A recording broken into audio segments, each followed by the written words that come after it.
किसी ने बहुत अच्छी बात कही है कि जब दुनिया आपको कहने लगे कि हार मान लो, जब दुनिया आपको कहने लगे कि हार मान लो, तब आशा धीरे से आपके कान में कहेगी, एक बार फिर से कोशिश करो, एक बार फिर से कोशिश करो।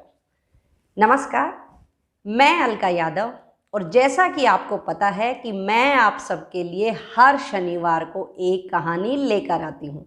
जी हाँ, आज भी है शनिवार, that means one more joyful Saturday.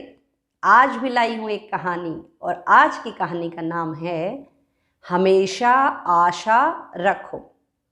एक बार की बात है, एक घर में हर जगह अंधेरा छाया हुआ था, लेकिन उस घर के एक कमरे में उजाला दिखाई दे रहा था।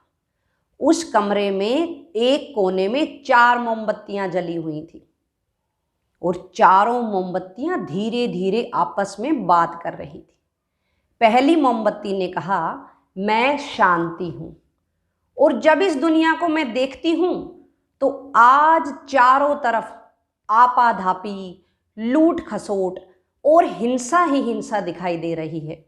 कहीं पर भी शांति नहीं है, सब जगह अशांति फैली हुई है। अब मेरा यहाँ पर रहना मुश्किल है, तो मैं यहाँ से जा रही हूँ। ऐसा कहकर वो मोमबत्ती बुझ गई। इसके बाद दूसरी मोमबत्ती बोलने लगी। उसने कहा, मैं विश्वास हूँ, और आज चारों तरफ स्वार्थ, बेईमानी, फरेब, धोखाधड़ी फैली हुई है। मेरा यहाँ रहना भी मुमकिन नहीं है, मुझे भी यहाँ से चले जाना चाहिए। ऐसा कहते ही दूसरी मोमबत्ती भी बुझ गई। इसके बाद तीसरी मोमबत्ती ने कहा, मैं प्रेम हूँ, और आज अगर इस दुनिया में मैं कहीं भी नज़र घुमाकर देखती हूँ तो किसी भी कोने में प्यार नहीं बचा हुआ है। स्वार्थ ने मेरी जगह ले ली है, हर जगह स्वार्थ ही दिखाई देता है, तो मैं यहाँ रहकर क्या करूँगी। ऐसा कहकर तीसरी मोमबत्ती भी बुझ गई। चौथी मोमबत्ती कुछ बोलती, इससे पहले ही उस कमरे में एक छोटा सा बच्चा आ गया, और जैसे ही बच्चे ने देखा कि 3 मोमबत्तियां बुझ गई हैं और केवल एक मोमबत्ती बची है, वो बहुत दुखी हुआ और वो रोने लगा।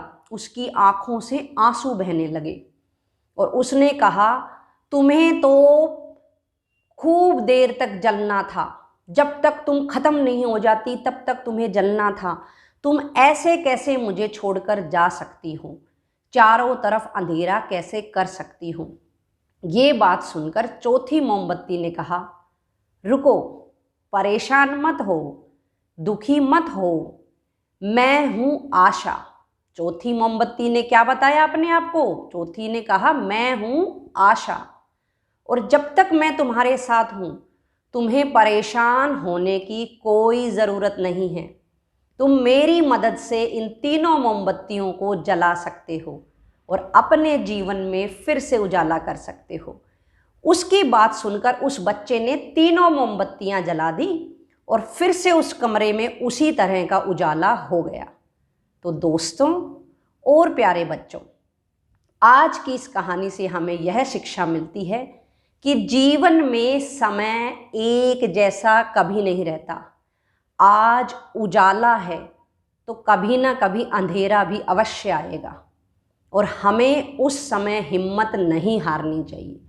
जब कभी आपको लगे कि आपका मन अशांत हो रहा है, विश्वास डगमगाने लगा है, या दुनिया में किसी पर भी आपको भरोसा नहीं रहे, पूरी दुनिया पराई लगने लगे, तो आप अपने मन में आशा को ज़रूर जगाएं। जब तक आशा रहेगी जीवन में खुशहाली रहेगी। आशा का दीपक जलाए रखें, और जब तक आशा का दीपक हमारे जीवन में जला रहेगा तब तक हमारे जीवन में कभी भी अंधेरा नहीं होगा। तो जो मोमबत्तियां थीं वो हमारे जीवन में आने वाली चीज़ों के प्रतीक थी, और जो वो बच्चा था वो या तो मैं हूँ या आप में से कोई है। तो हमें उस बच्चे की तरह घबराने की ज़रूरत नहीं है। हाँ, लेकिन उस बच्चे ने जो अंत में किया, आशा की सहायता से आशा जगाकर अपने जीवन में शांति, विश्वास और प्रेम भर दिया, इसी तरह से ही आप हमेशा अपने जीवन में आशा बनाए रखें। कभी भी आशा का साथ ना छोड़ें, क्योंकि बीते हुए कल और आने वाले कल के बीच में आशा ही होती है, उम्मीद ही होती है। आप सबको मेरी कहानी पसंद आई होगी। इसी आशा और उम्मीद के साथ अगले शनिवार को फिर से मिलूंगी। तब तक के लिए मेरी कहानियाँ सुनते रहिए, उनको लाइक करते रहिए, खुश रहिए, सुरक्षित रहिए और हाँ, मिलकर रहिए। नमस्कार।